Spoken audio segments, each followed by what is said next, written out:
Весной Ганнибал выдвинулся из северной Апулии и захватил город Каны на реке Ауфит, который был крупным продовольственным складом. Консулы Луций Эмилий Павел и Гай Теренций Варон, посменно командовавшие римской армией, направились в Апулию. Армии оставались на своих позициях 2 дня.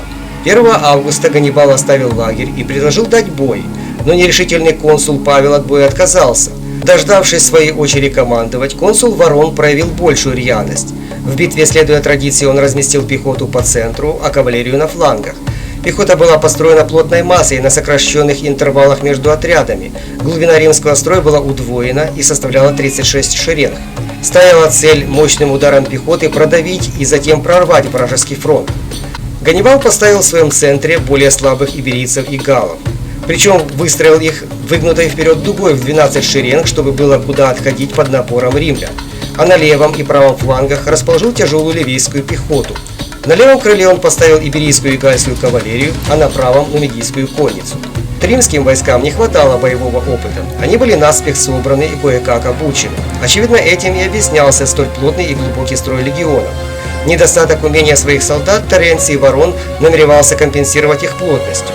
В начале битвы на флангах столкнулись обе кавалерии. На правом фланге нумидийцы сражались в своем стиле, сначала атакуя и засыпая врага дротиками, потом отступая. Они удерживали союзническую кавалерию до подхода конницы иберийцев и галлов, разгромившей римскую конницу на левом фланге. Когда и на правом фланге кавалерия противника дрогнула, ее стали преследовать нумидийские всадники. Пока карфагеняне сражались с римской конницей, в центре схлестнулась пехота.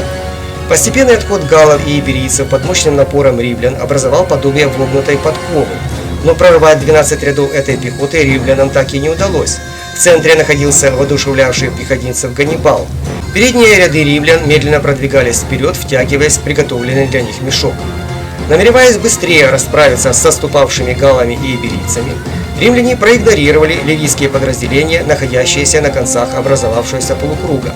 К тому же управляемость римских войск была низкой из-за поднявшейся пыли и сильного шума. И вот ливийская пехота начала теснить римлян с обоих флангов. Гоплиты и мечники неуклонно напирали, создав окружение по типу клещей.